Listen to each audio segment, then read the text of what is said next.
Kepada Bapak Robi Suharto kami persilakan.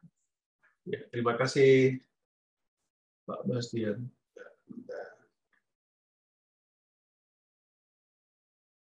Screen-nya sudah bisa dilihat ya teman-teman ya. Sudah bisa, Pak? Ya. Terima kasih sebelumnya kepada semua tim yang membantu menyelenggarakan acara ini dan menerima Monash University dengan baik di acara malam ini. Saya ucapkan terima kasih sebanyak-banyaknya dan juga terima kasih juga terhadap siswa yang sudah meluangkan waktunya. I know ini sudah malam, kalian sudah capek sekolah ya, beraktivitas sepanjang hari, tapi masih menyempatkan waktu. Terima kasih dan semoga penjelasan saya nanti bisa kalian bisa menangkap penjelasan saya dan juga kalian juga bisa mendapatkan manfaat yang mungkin berarti dari presentasi hari ini. Nama saya Robi, saya adalah perwakilan resmi untuk Monash University di Indonesia dan saya staf resmi untuk Monash University Australia di Indonesia. Saat ini mungkin semuanya pasti bertanya-tanya ya, kapan border akan buka lagi, kapan Australia bisa kembali menerima siswa internasional. Satu kata kunci yang bisa menjadi jawaban kapan border akan dibuka adalah seberapa cepat vaksinasi itu beredar di Australia.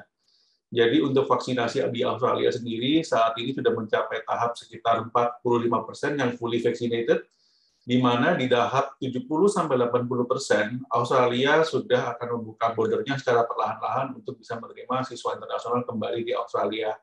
Dan dari survei yang dilakukan oleh The Guardian, salah satu media terpercaya di Australia, kita juga ada yang namanya Vaccine Rollout Track. Nah, itu diperkirakan kita akan mencapai 80% vaksinasi di bulan November.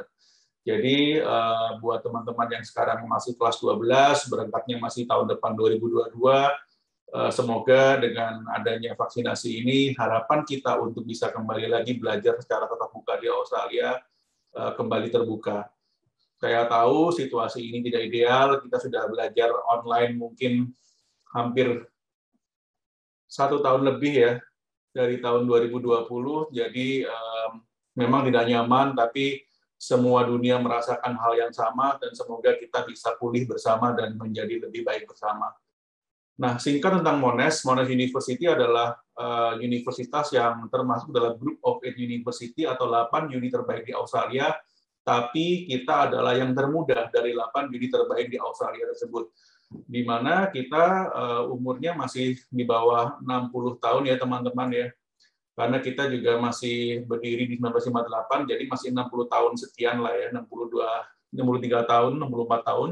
Jadi kita memang secara usia memang masih sangat muda, karena universitas dikatakan sebagai universitas yang tua ketika mereka sudah berumur 100 tahun lebih. Nah, sebagai universitas yang muda, saat ini kita sudah menjadi kampus yang terbesar di Australia, di mana kita memiliki kurang lebih 84.000 siswa yang belajar di Monash saat ini. Di mana kita memiliki kampus di Melbourne, tapi juga kita memiliki presensi di Malaysia. Semua tahu kita juga punya kampus di Malaysia, dan kita juga punya kampus di Indonesia atas undangan dari pemerintah Indonesia, tapi hanya untuk program S2 dan S3. Dan kita juga punya research center di Mumbai, India, dan kita juga punya research center di Suzhou, China, dan kita juga punya teaching and research center di Tuscany, Italia, atau di Prato. Nah, berbicara soal peringkat dunia kita selalu konsisten di 100 besar dunia, jadi memang secara peringkat kita semua peringkat dunia, ya baik Times Higher Education, ataupun QS ranking, ataupun juga Shanghai Jiaotong World University ranking, kita selalu konsisten di 100 besar dunia, meskipun usia kita belum genap 100 tahun. Dan beberapa jurusan kita juga sangat baik peringkatnya di dunia, contohnya untuk bidang tertentu ya, seperti farmasi dan farmakologi, ini kita juga peringkat kedua di dunia, hanya kalah dari Oxford, di mana buat teman-teman yang mungkin ingin belajar farmasi, kabar baiknya, karena sekarang juga kita dalam masa-masa recovery COVID, ini lulusan-lulusan farmasi ini sekarang sangat dihargai di Australia karena mereka lebih membutuhkan lebih banyak farmasis Dan sebagai lulusan farmasis itu teman-teman juga berhak mendapatkan bonus tambahan karena itu pekerjaan farmasis sekarang termasuk dalam priority migration skill occupation list atau tenaga kerja yang di area prioritas ya dalam pasca COVID. Jadi buat teman-teman yang bekerja di area farmasi, singkatnya bisa mendapatkan tambahan poin kalau memang nanti ingin mengapply menjadi permanent resident Australia. Nah, itu kurang lebih kalau nggak salah gaji per minggunya sekitar $1.800 sebagai seorang farmasis di sana. Nah, education, nursing, juga ada teknik sipil, teknik kimia, accounting, itu kita juga peringkatnya di atas 50 besar dunia semua. Seperti education, kita juga peringkat nomor 1 di Australia, engineering and technology kita juga number 1 juga, dan nursing kita juga number 1 juga, nomor 14 di dunia, tapi di Australia we are I think the best 3 deh di Australia. Dan kalau di accounting and finance kita peringkat 36 di dunia juga. Bisnis aku rasa juga di area 30-an juga di manajemen. Hukum kita juga peringkat 35 dan kedokteran kita peringkat 31 di dunia. Nah, kampus kita di Melbourne, jadi memang benar kalau kita memang pengen belajar ke luar negeri, tapi kita tidak mau yang terlalu jauh dengan Indonesia, mungkin Australia adalah salah satu opsi, dan Melbourne juga merupakan salah satu opsi yang paling baik, karena Melbourne selama 7 tahun berturut-turut sudah dinobatkan sebagai one of the world most livable cities. Jadi kita menjadi kota yang paling nyaman ditinggali di dunia selama 7 tahun berturut-turut. Sampai sekarang pun meskipun kita bukan nomor 1, kita masih di kurang lebih 3 besar di dunia untuk one of the world most livable cities for students. Kenapa kita sangat nyaman ditinggali? Karena ketika kita belajar ke luar negeri, apa yang kita harapkan itu bukan hanya kita belajar di kelas atau di universitas, tapi kita experience-nya yang kita harapkan menjadi sebuah nilai tambah ketika kita belajar ke luar negeri. Karena ketika kita belajar di Melbourne adalah kota yang sangat diverse, 35% dari penduduknya itu bukan berasal dari Melbourne atau Australia, dan juga merupakan migran. Jadi ketika kita ingin belajar menjadi global citizen atau masyarakat global, Melbourne adalah tempat yang bagus, karena ini kayak sebuah pot yang besar, masyarakatnya ini berasal dari banyak negara, dan kita bisa belajar yang namanya tenggang rasa, bagaimana kita bisa mengerti perbedaan dan kebudayaan dari orang-orang yang mungkin berasal background dan budaya dari negara yang berbeda pula, dan bagaimana kita bisa respect to each others dengan segala perbedaan yang ada. Nah, ini adalah tempat latihan sangat bagus, melting pot yang sangat bagus buat kita bisa belajar menghargai orang lain yang background-nya berbeda-beda. Dan Melbourne ini juga salah satu kota yang offering everything for everyone.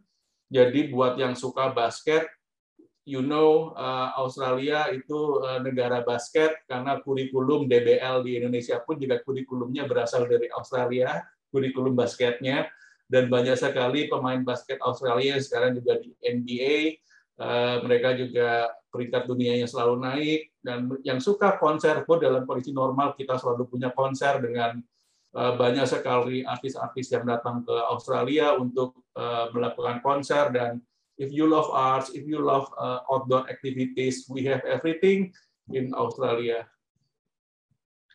Dan ya, diversity is our key in Melbourne. Jadi perbedaan kultur memang sangat banyak, dan kita sangat menghargai semua kultur-kultur dari berbagai macam negara tersebut. Dan yang suka kuliner, nah Melbourne ini salah satu destinasi kalau kalian punya impian belajar bikin kafe, karena kopi terenak di dunia ini salah satunya berasal dari Melbourne. Sampai-sampai Starbucks aja nggak laku di Melbourne, karena nggak ada yang beli. Kalah dengan kopi-kopi yang dibuat sama kafe-kafe di Melbourne. Dan ketika kita suka yang namanya kuliner, kita mau makan masakan Italia, Jepang, India, China, Korea, itu yang masak juga orang-orang dari sana juga, karena ya emang Melbourne ini kan very diverse ya komunitinya. Jadi rasa makanannya pun juga otentik banget dan enak-enak banget, sama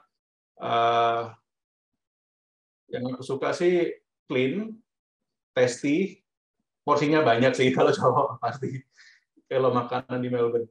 Dan di Melbourne sendiri kalau kita nggak punya mobil gimana? Nggak masalah. Melbourne adalah salah satu kota yang terbaik ditinggal di dunia. Karena apa? Karena kita memiliki 4 jenis transportasi yang bisa diakses dengan satu kartu namanya Mighty Card. Jadi kita bisa mengakses tram seperti ini. Nah ini kalau di city ini free. Nah kalau misalkan kita ke commute ke area lain juga masih ada kereta, masih ada bus, juga taksi, itu semua bisa diakses dengan satu kartu namanya Mighty Card. Dan berbicara soal keamanan, Melbourne juga merupakan kota yang paling aman di dunia, kurang lebih 10 besar ya, dari personal safety, health safety, digital security, and infrastructures. Nah, mungkin semua bertanya-tanya seperti apa kampus Monash. Ini adalah salah satu kampus kita yang terbesar di Australia, yaitu di Clayton Campus.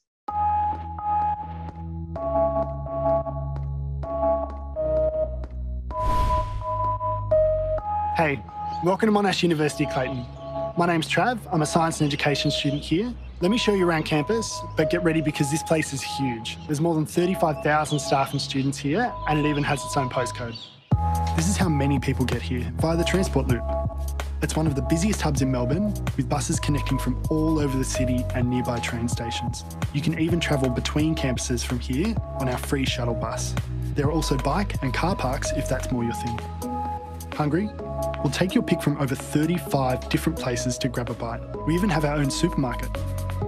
There's cool spaces all over campus. The Northern Plaza is one of them. Cultural and social events happen here all year round. Wellbeing is taken seriously, and there's a full range of health services right here for students and staff. You know what they say, a healthy body equals a healthy mind, which is why Monash has built a world-class health and fitness centre with indoor pools, gym and fitness classes. And if you're into teams and social sports, sign up and join one for yourself. There's heaps of open and green spaces, like this Rainforest Walk. I like to come here to practice my mindfulness. Over 3,000 students live on campus. If you're going to join them, you can choose from a range of residential options, like studio apartments or college-style living. Monash are always looking at new ways of innovative teaching using collaborative spaces, and it comes to life here at the Learning and Teaching Building, designed to accommodate and enhance new styles of learning experiences. The Ian Potter Centre is the newest cultural and nightlife precinct on campus. There's a theatre and sound gallery for live performances, a jazz club, and a restaurant and bar. This is the Science and Technology Precinct, or STRIP for short. It's home to many research labs focused on biomedicine and biosciences. There's many libraries on campus where you can study alone or with a group, but this one is the biggest, filled with physical and online materials and tech to help you with your studies. The Robert Blackwood Hall hosts a huge range of concerts and performances. It's also where all the graduation ceremonies are held. That's it from me, but there's heaps more places to see and people to meet, so just keep exploring campus and I hope to see you around soon. Itu sekilas gambaran kampus kita. Nah, sekarang kita berbicara soal intake ya, atau mungkin kapan nih kita bisa masuk ke Monash untuk memulai pelajaran kita. Nah, semester pertama dimulai di Februari, jadi Australia itu kurikulumnya berjalan dari Februari sampai November, dan siswa Australia lokal itu belajar kembali di bulan Februari. Jadi di bulan Februari ini semua jurusan pasti buka. Dan untuk teman-teman yang mungkin ingin belajar kedokteran atau farmasi, mungkin teman-teman juga harus menunggu sebentar karena memang jurusan itu kan spesifik banget ya. Jadi memang hanya ditawarkan di bulan Februari. Nah, tapi buat jurusan yang populer seperti engineering, IT, bisnis, desain itu juga bisa dimulai juga di bulan Juli. Jadi ada 2 intake ini, Februari dan Juli. Dan apa yang dibutuhkan untuk apply ke Monash? Salah satunya mungkin umur ya. Kalau umur untuk ke uni ini butuh minimal 17 tahun. Nah, biasanya ada juga yang tolong-tolong umur, masih kecil banget, udah sekolah. Nah, waktu lulus SMA masih 16 tahun. Nah, itu juga benernya bisa diterima, tapi harus melalui persetujuan dari dekan. Dengan membuktikan bahwa nilai dari anak itu juga memang bagus. Nah, tapi soal nilai masuk dari Indonesia, yang perlu dicatat adalah kita tidak memerlukan foundation, karena kita bisa menerima siswa langsung dari SMA kelas 3, masuk langsung ke Monash University. Nah, ini nilai yang dibutuhkan adalah sesuai dengan KKM sekolah, mungkin biasanya yang paling normal KKM-nya itu di sekolah itu ini ya, antara 70 sampai 75%, dan yang kita lihat hanya nilai SMA kelas 12 saja semester 1 dan 2 dengan semua nilai rata-rata di bidang keterampilan dan pengetahuan untuk semua mata pelajaran. Contoh untuk masuk ke bisnis, ini membutuhkan nilai 88 kalau KKM-nya 75%, kalau commerce 92,5, dan kalau untuk IT 84, engineering 90, atau mungkin kedokteran juga 98 ya, sedangkan biomedical science 92,5. Dan untuk farmasi antara 92,5 atau 88. Jadi ini kurang lebih syarat masuk dari Monash. Lumayan tinggi ya Kak ya. Jadi ya once again Monash rankingnya tinggi. Jadi kita pun juga membutuhkan siswa yang secara akademis cukup baik untuk bisa survive di Monash nantinya. Dan saya juga tahu bahwa Loyola ini pelajarannya susah. Saya susah nih Pak, dapat nilai segini. Gimana caranya saya bisa masuk Monash? Nah, misalkan kalian tidak mencapai nilai yang dicantumkan di sini, jangan khawatir karena kita juga bisa menerima siswa dengan menggunakan nilai SAT. Jadi ini adalah tes Amerika yang digunakan untuk asesmen murid-murid di Amerika ya, namanya SAT test. Kita juga menerima siswa yang mengambil SAT test ini untuk menggantikan nilai SMA mereka yang kurang. Nah, ini opsi pertama. Opsi kedua yaitu nanti melewat program yang namanya diploma. Nanti saya jelaskan diploma itu apa.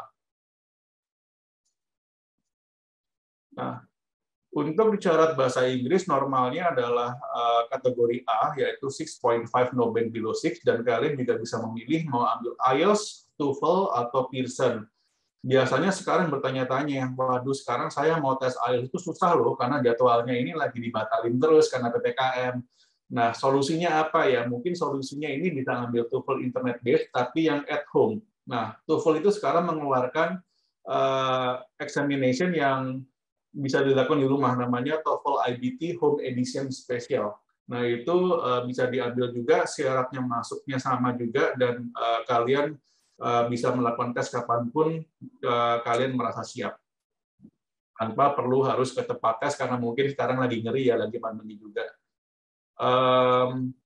Lalu untuk diploma, nah diploma tadi kan saya sudah jelaskan bahwa nilai masuk di Monash agak tinggi. Nah, sekitar 65% dari anak-anak Indonesia yang menggunakan SMA nasional sebagai kurikulum di SMA-nya itu akan masuk ke Monash melalui program diploma. Diploma ini sendiri programnya adalah program yang setara dengan tahun pertama universitas, di mana program diploma ini hanya berlangsung selama 8-12 bulan saja, di mana setelah anak selesai dari program diploma, akan langsung progres ke Monash University di tahun keduanya. Nah, keuntungan dari program diploma ini sendiri adalah satu, nilai masuk lebih rendah pastinya. Jadi contoh tadi untuk masuk ke engineering butuh 90, tapi kalau masuk ke diploma hanya membutuhkan nilai rata-rata 80, udah cukup. Dan IELTS-nya hanya 6 overall-nya. Nah, kenapa kok bisa lebih rendah? Karena memang kita membuat diploma ini sebagai kelas adaptasi untuk siswa internasional yang mungkin baru pertama kali pindah belajar ke luar negeri, di mana kita set kelasnya kecil, hanya 15-20 orang per kelas, sehingga perhatian guru lebih maksimal dan juga lebih banyak support yang diberikan oleh tenaga-tenaga pengajar juga. Dan selain itu, dari segi biaya juga mungkin bagusnya adalah ini kurang lebih biayanya lebih murah ya daripada di uni ya, kurang lebih $10.000 lebih murah daripada biaya di uni tahun pertama.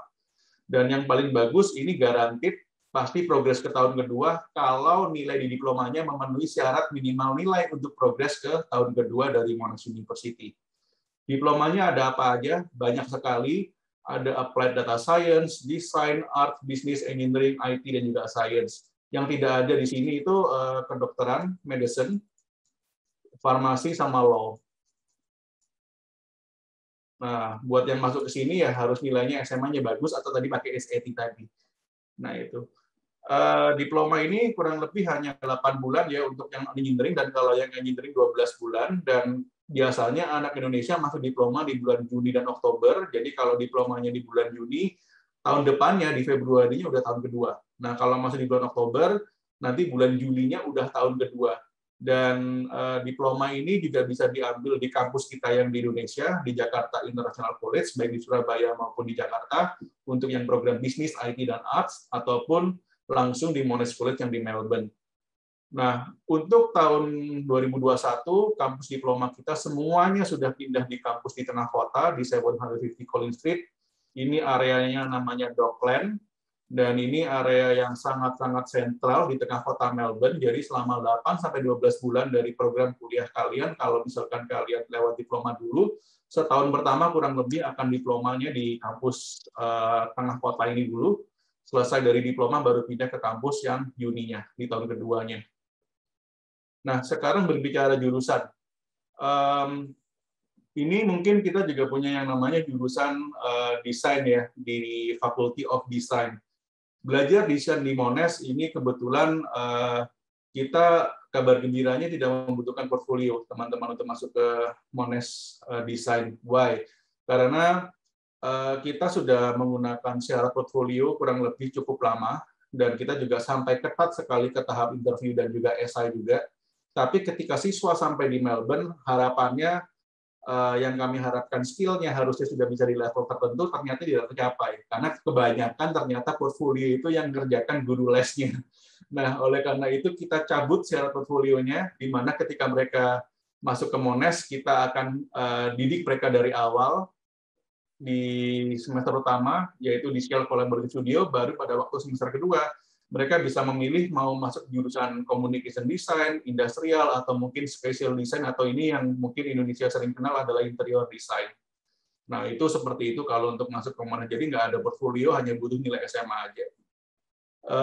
Untuk arsitektur, kita juga sangat bagus, karena memang program kita sudah diakui langsung oleh Arsitek Accreditation Council of Australia, dan juga secara gelar kita juga langsung diakui oleh banyak sekali negara arsitek yang mengakui lulusan Monash, seperti Malaysia, Singapura, UK, Kanada, China, Korea, dan lain negara lainnya.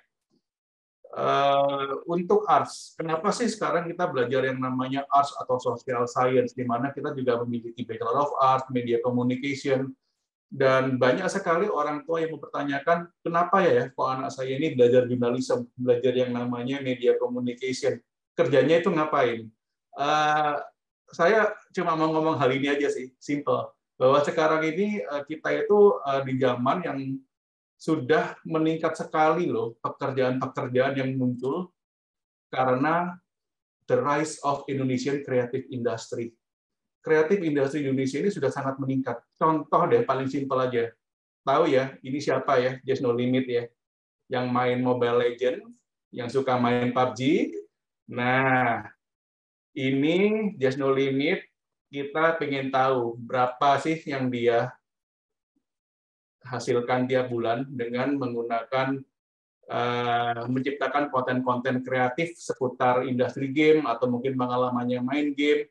Nah, ini dari si noxinfluencer.com kurang lebih untuk channel YouTube-nya, ini penghasilan per bulanannya ini kurang lebih 556 juta sampai 2M per bulan.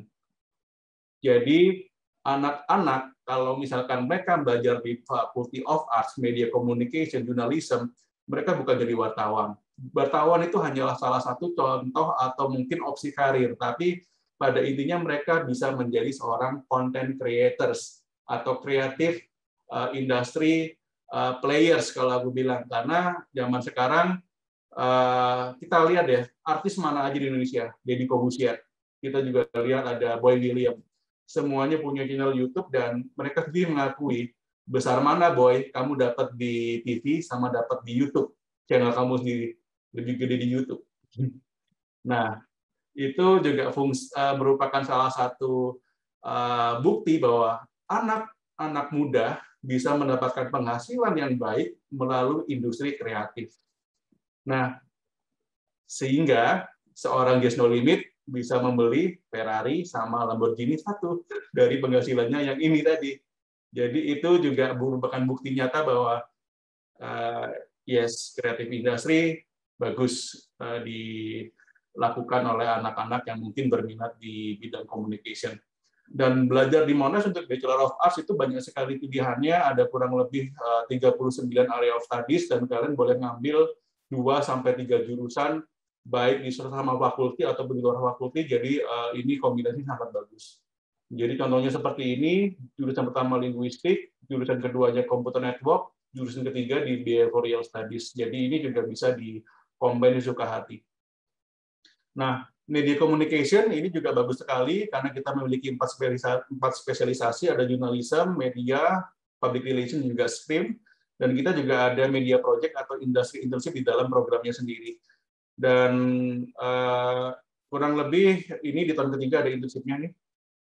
Dan memang apa yang kalian pelajari di Monash semuanya itu praktikal, dan Monash juga pengajarnya juga kebanyakan praktisi juga. Dan berbicara soal lab, apa yang dimiliki oleh industri perfilman atau media, peralatannya kita juga miliki di kampus, karena memang kita menggunakan peralatan-peralatan yang terkini. Dan ini kurang lebih tempat internship ya di 2 tahun terakhir untuk media communication. Jadi kalian bisa lihat bahwa ini, kalau saya belajar media communication, saya bisa internship di mana. Medianya terkenal-kenal semua nih, kayak The Age, The Guardian, SBS TV, dan juga Channel 7, ABC, dan ini Herald Sun. Jadi ini juga sebuah perusahaan media yang bagus-bagus semua. Nah, berbicara soal bisnis, semua peringkat bisnis kita di peringkat 50 besar dunia, jadi sangat bagus. Biasanya anak-anak itu tanya, kalau belajar di Monash, belajarnya bisa bisnis atau commerce ya? Terserah, aku ngomong ke kalian jujur aja. Cuman kalau misalkan ingin masuk ke commerce, itu saya harapkan kalian punya kemampuan matematika yang lebih tinggi, karena commerce itu belajarnya lebih banyak hitungannya. Nah, kalau bisnis ini lebih banyak prakteknya lah, kalau lebih banyak terapannya dan case study gitu loh. Nah, di bisnis sendiri ada kurang lebih 10 pilihan major nih seperti ini teman-teman. Jadi kalau misalkan kalian mau belajar bisnis di Monash, kalian juga bisa belajar yang namanya double majors. Jadi let's say, aku pengen belajar banking and finance, tapi juga pengen belajar accounting, boleh nggak? Aku belajar dua-duanya. Boleh, itu namanya double majors. Sekarang lagi zamannya fintech, tak? Aku pengen belajar banking and finance, tapi juga pengen belajar software development dari Faculty of IT, boleh nggak? Boleh. Jadi major keduanya juga boleh diambil dari luar fakulti juga. Atau saya ingin belajar marketing, tapi juga saya ingin belajar psikologi, boleh nggak? Boleh, boleh banget. Jadi kombinasinya bisa dilakukan dengan ini ya istilahnya cukup fleksibel. Dan untuk commerce juga hampir sama dengan bisnis, juga bisa double major juga, cuman memang pelajarannya lebih ini ya, lebih banyak hitungannya, contohnya business analytics, actuarial studies, finance. Nah, ini kan memang hal-hal yang lebih banyak hitungannya. Dan juga sama bisa double major kayak tadi. Dan intinya kalau belajar bisnis, tahun pertama kalian belum memilih major, belum memilih jurusan, jadi tahun pertama belajarnya masih yang oranye-oranye ini, core unitnya dulu. Nanti tahun kedua baru memilih majornya, dan juga ada elektifnya lagi untuk bisa diambil ke second major unitnya. Nah, untuk engineering, Monash juga banyak sekali pilihan jurusannya, dan kita juga secara peringkat juga nomor 1 di dunia, di Australia untuk peringkat engineering ini. Dan kita very practical, dan untuk engineering ini, untuk year 1, kalian juga masih belajarnya semuanya sama ya. Jadi tadi tahun keduanya baru milih mau jurusan apa. Jadi kalau pas pertamanya milik teknik kimia, nanti saya ganti deh, nanti tahun keduanya kayaknya kok lebih asik belajar robotik ya. Ya udah, boleh pindah, karena tahun pertama masih sama semua. Jadi once again, kita juga nomor 1 di Australia for Engineering and Technology. Kita juga satu-satunya universitas di Australia yang menawarkan program co-op. Apa itu co-op? Monash belajar engineering sifatnya project based learning, kebanyakan praktek di lab, dan juga tugasnya juga praktek juga. Dan co-op ini adalah program magang selama liburan musim panas yang nantinya tentunya akan membantu siswa untuk mendapatkan pekerjaan setelah selesai dari program perkuliahan. Dan kita adalah satu-satunya uni yang punya program ini di Australia. Dan untuk pengalaman siswa di Monash, nah gimana nih? Aku pengen join ekstrakurikuler. Banyak nggak ekstrakurikulernya di Monash untuk bidang engineering? Banyak banget. Contohnya ini kita punya yang namanya Monash Motorsport. Ini kayak Formula One student ya. Itu kita juara 2 di dunia untuk Formula One student. Dan kita juga punya Monash Nova Rover. Nah, ini bikin kendaraan-kendaraan yang bisa dipakai di Mars. Dan kita juga punya Monash Rocket tim ini mereka penelitinya bikin roket buat keluar angkasa. Jadi kita itu udah meneliti bagaimana manusia bisa berkoloni hidup di Mars ini kalau di Monash. Jadi udah bagus banget labnya dan banyak sekali lab yang bisa kalian pilih, ada 30 dan ini yang terbesar di Australia karena kita punya Faculty of Engineering sendiri. Nah, ini sedangkan untuk IT yang aku perlu highlight adalah memang IT adalah salah satu area studi yang populer ya sekarang ya, karena memang the most emerging skill in the world juga kalau nggak data science itu adalah artificial intelligence di zaman sekarang ini. Dan keuntungan dari seorang Monash, kenapa belajar IT-nya di Monash adalah kita memiliki tim peneliti artificial intelligence dan juga data science yang jumlah penelitinya terbesar di antara semua kampus yang ada di Asia Pasifik. Jadi profesor-profesornya ngumpul di Monash nih. Dan kita sebagai uni juga di antara Group of 8 University atau 8 uni terbaik di Australia, hanya Monash yang punya Faculty of IT sendiri. Sedangkan di uni yang lain, IT itu gabung di science atau di fakulti yang lain. Nah, keunggulan di Monash adalah praktikalnya juga kalau ngambil IT ya, itu ada yang namanya industry based learning, di mana anak-anak yang nilainya bagus atau 65% ke atas, itu pada waktu tahun ketiga mereka bisa mendaftar program magang di perusahaan-perusahaan ini, di mana ketika mereka diterima magang, mereka akan magang selama 6 bulan penuh, dan mendapatkan beasiswa tambahan $18.000. Dan survei membuktikan bahwa 95% anak-anak yang join program IBL ini akan mendapatkan tawaran pekerjaan bahkan sebelum mereka lulus dari Monash. Dan tiap tahun kita punya 200 tempat magang untuk anak IT saja per tahun. Jadi ini yang terbesar. Jadi saya bilang lagi bahwa Monash peringkatnya bagus, tapi kita paling mudah. Jadi pendekar kita praktikal, industri relation-nya sangat kuat. Nah, ini buat yang pengen belajar kedokteran, nursing, atau health sciences. Saya paham, semua anak Indonesia pasti pengen jadi dokter kalau belajar di area ini. Yang perlu saya garis bawahi adalah kondisi pelayanan kesehatan di Australia itu cukup berbeda dengan di Indonesia, di mana di Australia rumah sakit kebanyakan milik pemerintah dan tenaga kesehatan juga digaji oleh pemerintah karena memang asuransi juga dibiayai oleh pemerintah ya melalui pajak mereka ya, pajak masyarakat. Sehingga ya ini kalau kita ngomong terus terang aja, kalau kita sakit yang istilahnya kritis di Australia, kita tidak perlu khawatir karena memang semuanya sudah di skemanya ditanggung asuransinya. Nah, tapi kalau di Indonesia ya itu, kalau asuransinya nggak bagus, ya itu deh, agak susah mendapatkan pelayanan yang sesuai gitu. Nah, ketika kita ingin jadi dokter di Australia, ini kuliahnya kurang lebih ya 5 tahun lah ya. Ketika jadi dokter magang, itu gajinya kurang lebih $2.500 per minggu. Nah, kita lihat karir-karir yang lain deh. Radiografer. Ini bukan radiologis, jadi radiografer. Yang mengoperasikan mesin CT scan dan juga mesin MRI dan lain-lainnya. Nah, ini kurang lebih gajinya $2.350 per minggu, kuliah hanya 4 tahun. Paramedicine atau petugas ambulan, ini kuliah hanya 3 tahun, gajinya juga $2.180. Bidan, midwife, ini juga di Australia gajinya $2.200 per minggu. Psikolog, ini juga $1.850. Nurse atau mungkin perawat, ini juga kurang lebih $1.900. Social worker, atau mungkin mereka ini adalah tenaga ini ya, yang mensurvei apakah pasien di Australia tidak mendapatkan layanan kesehatan yang sesuai dengan standar pemerintah atau belum, ini juga bagus, ini juga gajinya $1.800 per minggu.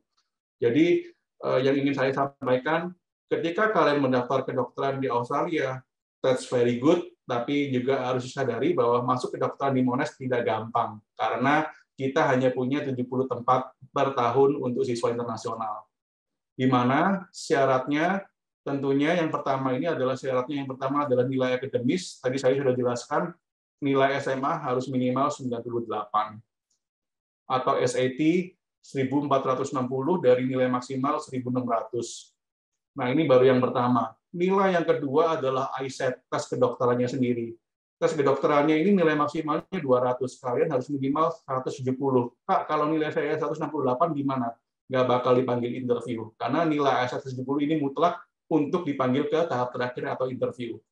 Nah, jadi kalian akan diterima dari 3 kombinasi asesmen ini. Yang pertama adalah akademik, kedua tes ISET, tes masuk kedokteran, dan ketiga interview.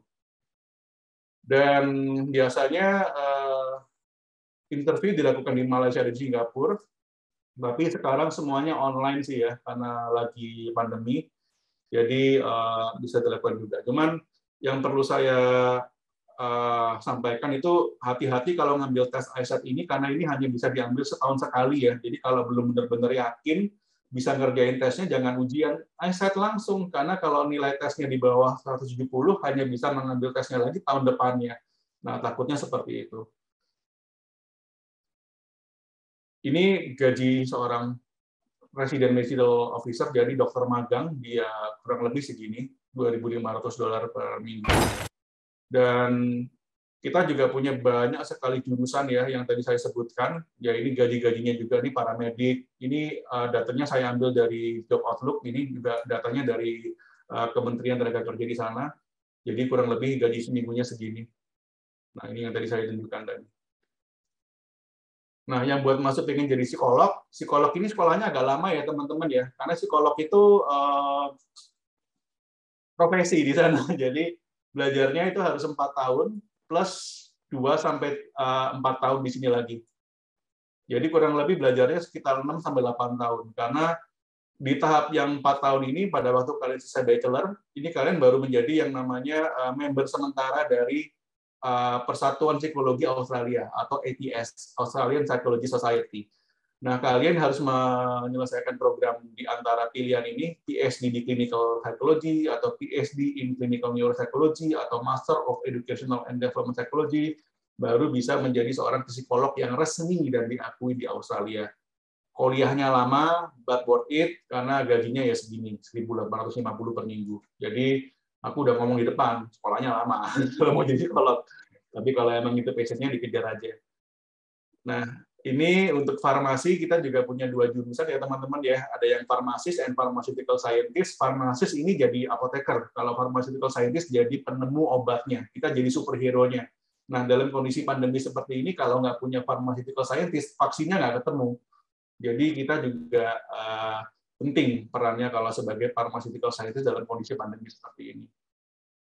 Dan kita peringkatnya kedua di dunia. Dan yang terakhir untuk science ini kita juga punya banyak sekali jurusan ya teman-teman ya. Ada applied data science, ada science, dan juga kita juga bisa combine double degree dengan yang lainnya. Dan ini kurang lebih area of study di finance, di science kita, jadi cukup banyak. Dan ini juga bisa melakukan double major, atau double majornya juga bisa dengan fakulti yang lain juga. Jadi mungkin ini sih yang bisa saya sampaikan, karena waktunya terbatas, mungkin kita bisa gali lebih lanjut lagi di Q&A. Dan ini ada kontak number saya, mungkin kalau memang nanti ada yang tertarik untuk menghubungi saya lebih lanjut. Dan di sini juga saya turut didampingi oleh perwakilan resmi saya di Semarang, yaitu Sun Education, di mana Sun Education ini juga nanti menjadi salah satu tempat yang bisa kalian tuju untuk misalkan mendaftar di Monash University. Dan saya rasa nanti dari tim dari Sun Education juga akan menyebarkan form ya atau link di chat box. Nah, buat yang tertarik untuk berhubungan lagi dengan saya juga bisa isi form itu, nanti kita bisa atur sesi Zoom lagi mungkin dengan orang tua ataupun dengan kalian lagi kalau misalkan mau nanya-nanya secara spesifik. Terima kasih. Pak Robi, untuk waktunya masih tersisa 10 menit lagi. Apabila mau dilanjutkan tidak apa-apa, Pak. Oh iya, nggak apa-apa Pak, sudah cukup Pak. Oh, udah cukup. Oke, terima kasih atas pemaparan yang diberikan oleh Pak Robi ya. Sebelumnya saya akan menyimpulkan sedikit tentang pemaparan yang diberikan oleh Pak Robi. Monash University ini yang berada di Melbourne ini merupakan universitas terbaik ke-8 terbaik universitas di Australia. Sekaligus universitas termuda dan terbesar dan masuk dalam jajaran 100 universitas terbaik di dunia. Untuk masalah teman-teman yang ingin melanjutkan perguruan tingginya di luar negeri, tidak perlu khawatir karena Monash University ini sudah menjamin kenyamanan, keamanan, transportasi yang mudah, dan di sini bagi teman-teman yang menyukai makanan, olahraga di sini adalah jawabannya. Lalu untuk pendidikannya sendiri sudah tidak diragukan lagi, dan fakultas dan fasilitas-fasilitas yang dimiliki oleh Monash University sudah sangat lengkap dan lebih dari sempurna. Lalu untuk syarat masuk ke Monash University ini tentunya yang pertama adalah umur. Umur harus minimal 17 tahun dan nilai yang memadai. Apabila nilai tidak memadai bisa mengikuti tes SAT atau diploma. Lalu di Universitas Monash University sendiri ini memiliki fakultas IT yang membedakan dari universitas-universitas lainnya. Lalu ada program IBL yang menerima tiap tahunnya menerima 200 anak untuk magang di perusahaan-perusahaan yang sudah ditentukan oleh Monash University. Begitu kesimpulan yang bisa saya tarik dari presentasi tadi. Setelah ini kita akan memasuki sesi tanya jawab ya Pak, kepada seluruh peserta dapat menuliskan pertanyaannya di kolom chat. Ya. Ini sudah ada satu pertanyaan, Pak. Oke, saya akan bacakan langsung ya Pak. Untuk pertanyaan pertama, Pak, permisi saya mau tanya, kalau ingin memasuki jurusan IT, apakah harus dari jurusan IPA atau boleh IPS? Boleh dijawab, Pak? Iya, jadi untuk masuk ke IT, memang yang dibutuhkan itu hanya, yang wajib ya, pelajarannya itu hanya matematika dan bahasa Inggris yang memang kita butuhkan untuk yang harus ada di SMA-nya. Jadi, idealnya dari IPA, Pak, karena matematika IPS itu nggak banyak algoritmanya, sedangkan belajar yang namanya computer science, AI, apalagi programming, itu banyak sekali algoritmanya. Nah, itu takutnya kalau misalkan IPS agak sedikit masalah, tapi masih bisa sih. Pesan saya, kalau memang nanti pengen masuk ke IT, ini kan masih panjang ya, jalur kalian sampai berangkat nanti ya, mungkinnya kelas 12 maupun kelas 11, coba deh kalian belajar programming dulu, dasar-dasar programming, itu banyak yang online kok sekarang. Kalau kalian survive belajar programming, namanya programming in Java atau Python, itu kan pelajaran paling dasar lah untuk belajar IT ataupun computer science atau data science. Nah, kalau kalian survive belajar Java ataupun Python dengan baik, ya lanjutkan. Tapi kalau kalian nggak survive belajar Java, Python, mendingan cari alternatif yang lain. Karena kalau dasarnya aja nggak bisa, nggak mungkin lanjut ke tahap yang lebih lanjut lagi. Itu sih, Pak. Oke, terima kasih Pak jawabannya. Sudah jelas Pak untuk pertanyaan tadi. Lalu kita lanjut ke pertanyaan berikutnya. Untuk program beasiswa, apakah ada Pak? Ada. Jadi untuk semua siswa yang diterima secara langsung di Monash University, itu akan ada beasiswa yang namanya bursary ya. Bursary-nya itu $10.000 dan akan diberikan untuk memotong biaya kuliah di tahun pertama. Syaratnya apa? Itu hanya diterima di Monash University, Pak. Nah, kalau yang masuk lewat diploma bagaimana? Skema di tahun 2022 belum jelas, karena ini sekarang juga belum berakhir 2021. Tapi kalau di tahun ini sendiri itu ada beasiswa yang kurang lebih besarnya sekitar $2.500. Nah, ini 20% itu dipotong di biaya kuliah diplomanya, plus ada tambahan lagi beasiswa dari pemerintah negara bagian Victoria $2.500. Nah, buat mereka yang belajar 2022 itu dapat $2.500 plus 20% tadi. Itu yang mungkin gambarannya seperti itu sih, tapi masih belum pasti karena juga belum berakhir 2021 seperti apa. Oh ya, itu yang dari Loyola juga ada beasiswa yang namanya Monash Leadership Scholarship. Jadi kita punya beasiswa yang full, itu namanya Monash University Leadership Scholarship. Itu menanggung biaya kuliah penuh 100%. Dan kita hanya punya 4 beasiswa per tahunnya. Tapi kalau nggak salah, 2 atau 3 tahun yang lalu itu ada anak Loyola yang dapat namanya Megan, Pak. Megan Faith. Nah, itu anaknya belajar masuk ke farmasi. Saya ingat nilainya dia itu, nilai masuk farmasi kita kan 88 ya, pharmaceutical science tadi ya. Dia nilainya di Loyola cuma 87,5, itu saya ingat mamanya ngomel-ngomel, karena anak saya kan dari Loyola sekolahnya bagus, nilainya susah nih gitu, dapat kok nggak bisa masuk kurang 0,5 aja. Nah, dia ngambil SAT, dia coba ngambil beasiswa, akhirnya dapat beasiswa penuh malahan. Nah, itu bagus banget sih, dan anaknya juga berprestasi di jurusan farmasi kita. Itu, Pak. Oke, terima kasih Pak atas jawabannya. Sudah disertai dengan contoh juga sangat menambah pemahaman kita yang ingin tahu lebih lanjut tentang beasiswa. Lalu kita lanjut ke pertanyaan berikutnya. Ini mungkin pertanyaan ini yang teman-teman banyak ingin tahu ya. Ini Pak. Kak, saya mau tanya, biaya hidup di sana itu mahal atau tidak? Kalau biaya hidup di Australia itu tergantung dari lifestyle, teman-teman. Jadi kita tinggal dimanapun itu sebenarnya tergantung lifestyle ya. Tapi kalau saya bicara soal pengalaman anak siswa internasional, kurang lebih dari uang bulanannya itu 50% sampai 60% itu habis di tempat tinggal. Jadi tempat tinggalnya kita itu seperti apa, yang akan menentukan budget kita seperti apa. Nah, gambarannya kalau misalkan kalian tinggal di dalam kampus itu tempat tinggalnya kurang lebih 250 sampai 300 per minggu. Nah, tapi kalau di luar kampus itu kurang lebih sekitar 150 sampai 300. Jadi kalian bisa menyesuaikan. Nah, kalau anak-anak yang suka hemat ya tinggal di luar kampus. Banyak murah-murah, kamarnya lebih besar gitu. Dan itu lebih enak gitu. Jadi kalau misalkan saya cuma 200-an per minggu. Jadi kan 800 ya untuk tempat tinggal ya. Nah, 1000-nya lagi buat makan cukup. Jadi kalau saya rasa sih sekitar 2000 sampai 2500 harusnya cukup ya. Itu udah harusnya sih cukup sih kalau saya bilang. Oke, terima kasih Pak. Jadi untuk biaya hidup di sana tergantung dari lifestyle kita masing-masing ya Pak. Lalu kita akan lanjut ke pertanyaan berikutnya. Ini ada pertanyaan mengenai scholarship Pak. Boleh tahu apakah ada scholarship dan kalau ada bagaimana prosedurnya? Ya, yang tadi saya ceritakan tadi sudah cukup banyak ya. Jadi kalau untuk yang beasiswa yang berseri 10.000 itu cukup daftar aja, keterima akan saya bantu untuk lokasinya. Dan untuk yang leadership memang harus diterima sepenuhnya dulu, baru setelah diterima kalian bisa mendaftar ke beasiswa leadership tadi. Karena memang syarat salah satunya itu harus diterima sepenuhnya dulu. Jadi nilai SMA-nya udah kumpul, terus juga IELTS-nya juga sudah ada, dan kalian daftar beasiswanya. Nah, ketika diterima, nanti kalian akan dipanggil untuk interview. Nah, interviewnya lolos, akan mendapatkan beasiswa. Tapi kalau nggak berhasil, yang 10.000 tetap ada.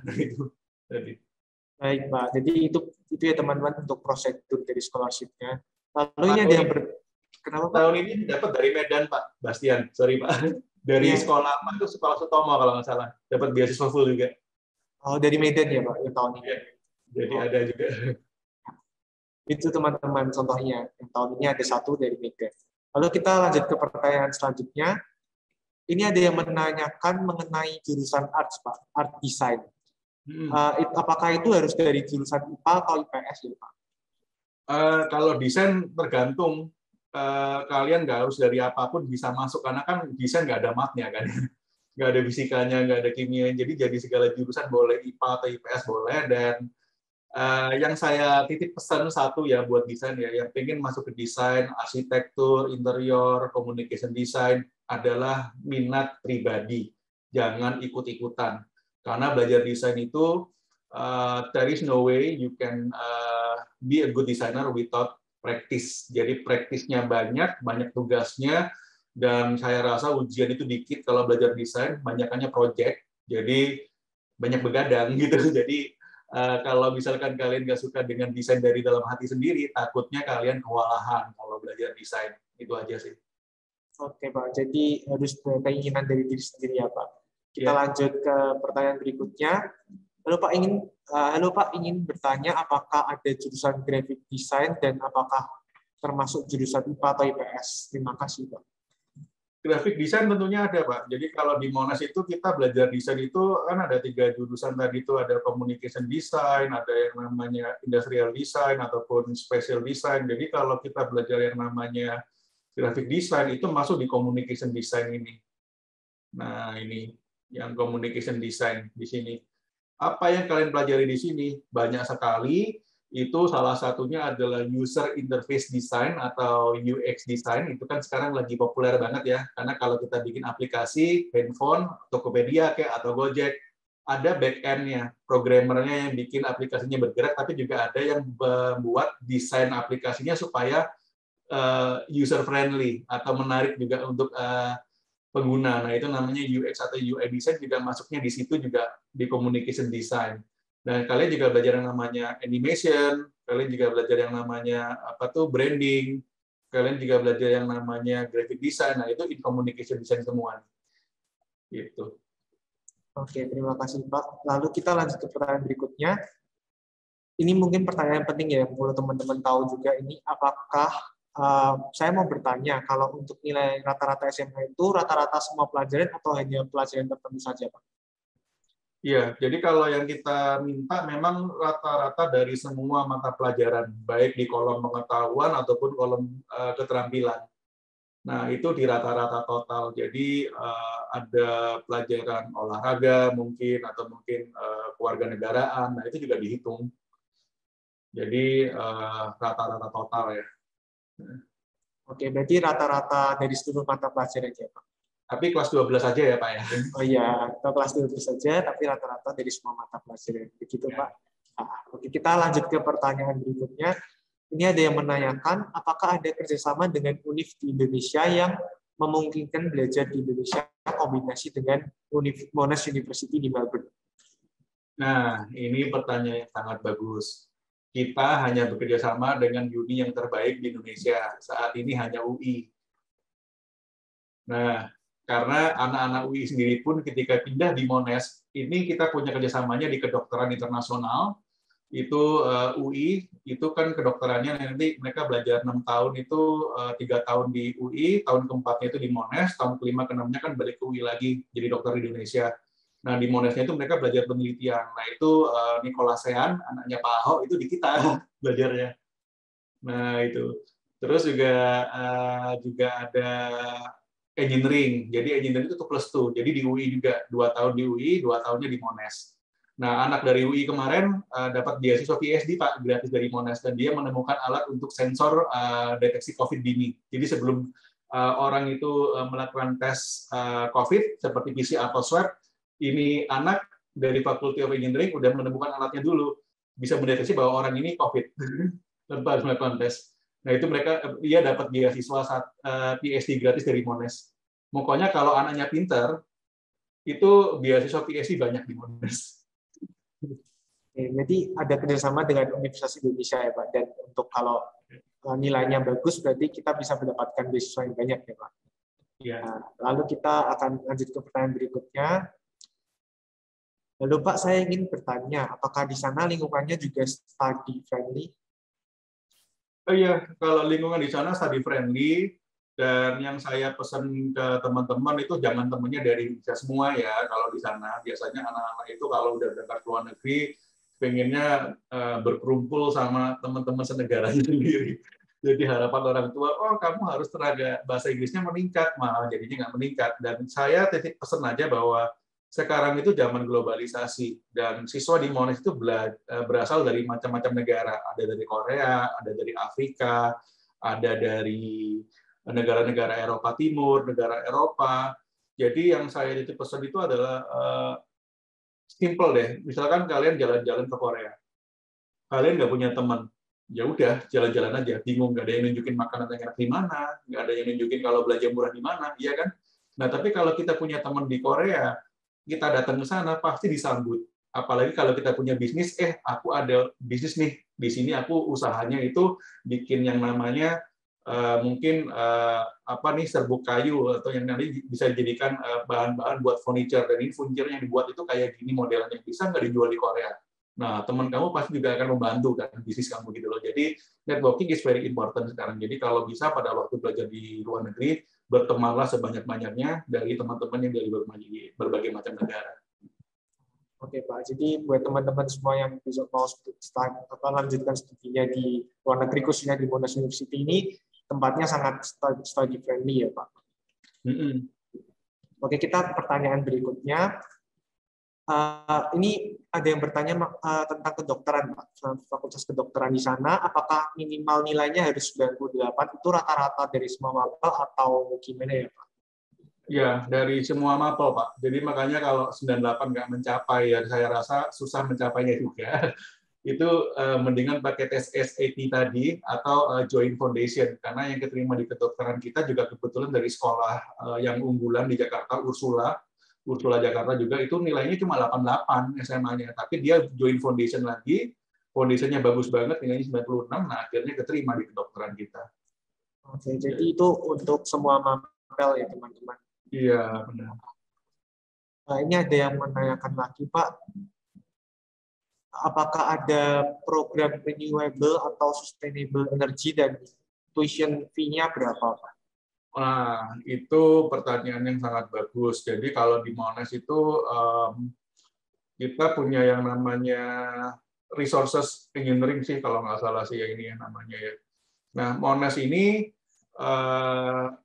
di engineering itu kan kita tahun pertama itu belajarnya itu masih bebas. Tahun keduanya baru memilih jurusannya apa, karena salah satunya resources dan itu renewable energy. Nah, Monash ini akan menjadi salah satu universitas di Australia dan juga satu-satunya di tahun 2030 yang tidak akan mengambil listrik dari luar kampus. Jadi kita sudah membuat program bagaimana kita bisa mandiri listriknya di Monash sendiri. Jadi kita pun juga sudah membangun yang namanya wind tunnel besar di belakang kampus. Semua atap kita juga sudah ada solar panelnya. Dan itu akan menjadi playground yang baik buat anak-anak yang belajar renewable energy. Karena tujuannya kan lebih ke energi terbarukan ya. Bagaimana kita mengonversi sumber daya alam menjadi listrik. Nah itu Monash mainannya di situ deh. Karena kita memang berencana menjadi kampus pertama di dunia yang tidak mengambil listrik dari luar. Oke, terima kasih Pak atas jawabannya. Begitu teman-teman, sekiranya sudah menambah pemahaman teman-teman ya tentang tadi renewable itu. Lalu ini ada yang bertanya Pak, tentang law school di Monash University itu bagaimana ya Pak? Law school bagus, dan itu adalah jurusan kedua yang paling tinggi nilai masuknya setelah kedokteran. Jadi kalau kedokteran itu butuh 98, kalau law itu butuh 95. Nah, jadi lawyer, bagus nggak peluangnya? Bagus banget. Sekarang pikir deh, Indonesia sama Australia itu punya yang namanya kerjasama bilateral ekonomi, namanya Indonesia-Australia Comprehensive Economic Partnership Agreement. Nah, karena adanya kerjasama ini, Monash bisa buka kampus di Indonesia. Sebelumnya kan kampus asing nggak boleh buka di Indonesia, Pak, sama sekali, Pak. Nah, tapi karena ada hubungan bilateral antara pemerintah ini, government to government, kita bisa buka kampus di Indonesia. Nah, buka kampus di Indonesia itu ribetnya setengah mati. Hukumnya itu banyak, aturan legalnya itu. Nah, ini kan orang lawyer yang bekerja, Pak. Nah, itu jadi banyak banget peluang kerjanya kalau aku bilang. Nah, begitu teman-teman. Jadi buat kalian yang ingin masuk ke jurusan kedokteran ataupun ke yang law school hukum ini, kalian harus mempersiapkan nilai kalian di kelas 12 ini agar rata-ratanya bisa cukup untuk masuk ke Monash University. Gitu. Yeah. Lalu kita lanjut ke pertanyaan selanjutnya, Pak. Untuk ini ada yang bertanya tentang minimum skor untuk IELTS khususnya buat jurusan engineering itu berapa ya, Pak? Standar, Pak, 6,5 no band below 6. Jadi harusnya masih bisa tercapai, nggak terlalu tinggi. Jadi standar ya, Pak, untuk engineering. Yeah. Oke, kita lanjut ke pertanyaan berikutnya. Untuk lulusan kedokteran atau psikologi Monash diakui atau bisa praktek di Indonesia atau tidak, Pak? Jawabannya pasti tidak, karena kondisi lingkungan dan juga biologis manusia di benua Asia Tenggara dan juga Pasifik itu beda, gitu loh. Dokter Australia nggak kenal lebam berdarah, ya kan? Gitu. Jadi ketika kita pulang di Indonesia, ya penyetaraan lagi. Cuman saya titip pesan, kalau emang pengen belajar kedokteran di Australia, udah, kamu harus pamitan sama orang tua kamu sejak dini juga, jangan pulang. Di sana butuh banget tenaga kerja kedokteran, ya. Jadi papa mama aja yang diajak ke sana kalau nanti pensiun gitu. Nah itu kalau psikologi juga sama, psikolog juga cara didik manusianya kan beda, budayanya beda gitu. Jadi ya tetap perlu penyetaraan juga gitu. Jadi apabila udah masuk ke jurusan dokteran atau psikologi di Monash sana, lebih baik bekerja langsung di Australia. Iya Pak, di sana dibutuhkan. Gajinya juga tinggi Pak, $2.500 per minggu Pak. Nah itu teman-teman yang tertarik dengan jurusan kedokteran dan psikologi bisa langsung masuk dan bekerja di sana, gajinya tinggi. Lalu kita lanjut ke pertanyaan selanjutnya Pak.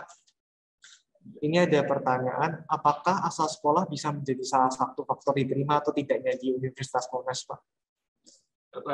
Rapot sekolah atau apa Pak? Yang ditanyakan asal sekolah. Oh asal sekolah, enggak Pak. Karena gini ya, kalau kita lihat Indonesia itu kan kurikulumnya udah ditentukan oleh Kementerian Kemendikbud lah ya. Jadi kita nggak beda-bedakan sekolahnya apa gitu loh. Ya kita lihat ya ini aja KKM-nya itu tadi, KKM-nya berapa sekolahnya, karena contoh kayak Laurencia KKM-nya 65 ya kita ikuti. Kalau 65 ya nilainya sendiri. Kalau 75 ya sendiri. Sesuai dengan KKM-nya, karena buat anak yang KKM-nya 65 buat dapat nilai 80 pasti lebih susah karena nilai kelulusannya aja 65 gitu loh. Karena memang pelajarannya dibikin susah di sekolahnya.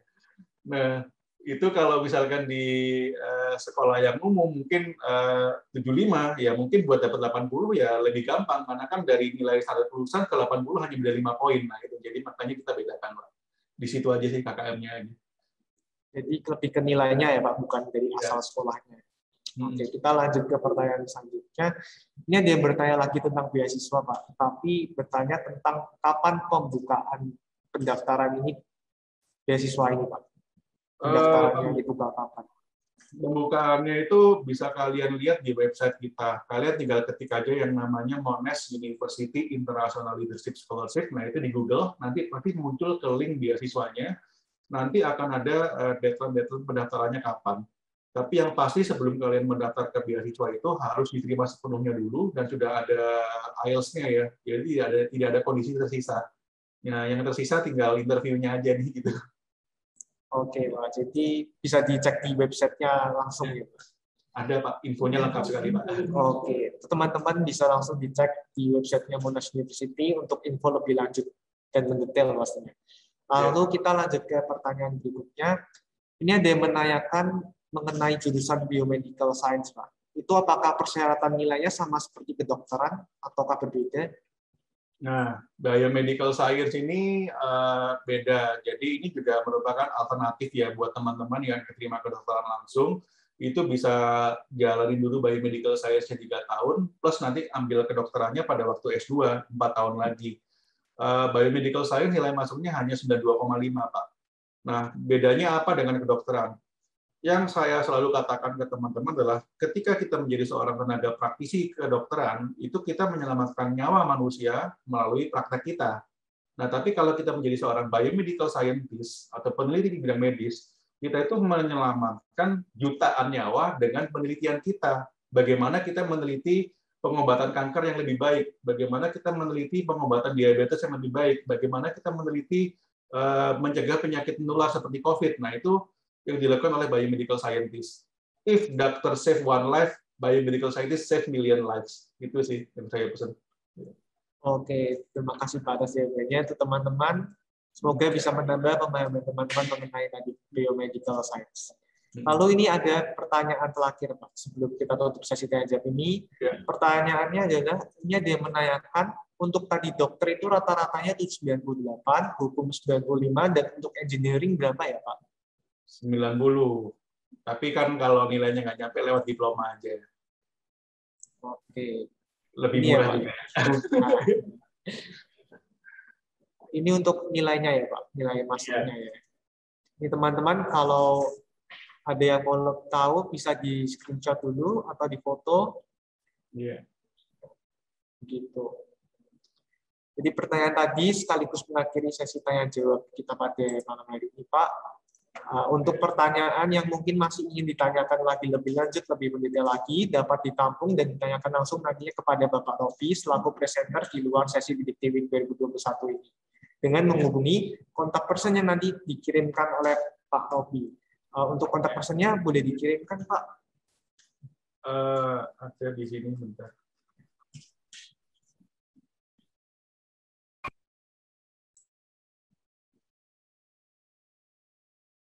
Nah ini kontak person. Nah ini teman-teman bisa di foto atau di screenshot lebih dahulu untuk kontak personnya. Dan nanti apabila ada pertanyaan yang mungkin masih mengganjal untuk teman-teman tanyakan, bisa ditanyakan langsung ke Pak Robi di luar sesi ini. Ya. Nah sebelum kita mengakhiri acaranya, untuk Pak Robi bisa menyampaikan closing statement-nya sepatah dua patah kata. Ya, saya selalu berpesan kepada semua siswa SMA untuk sebelum mereka melanjutkan ke jenjang yang lebih lanjut lagi adalah untuk berdamai dengan dirinya sendiri, know yourself. Ketahuilah keunggulan diri sendiri dan kelemahan diri sendiri, karena tidak semua siswa atau tidak semua orang unggul di bidang tertentu. Contoh, ketika tidak bisa matematika, ya damai saja, nggak apa-apa kalau nggak enjoy.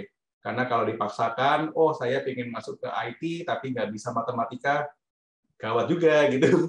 Nah, jadi ya mohon ketahui dulu diri sendiri seperti apa, know yourself, berdamai dengan diri sendiri sebelum kalian belajar ke jenjang yang lebih lanjut lagi. Dan yang perlu diingat terakhir adalah keputusan kalian mau kuliah apa itu di tangan sendiri. Orang tua hanya membimbing, tapi yang menjalankan adalah kalian sendiri. Jadi harapannya pilihan yang kalian tentukan nanti, jurusan apapun itu berdasar dari panggilan hati. Itu aja sih.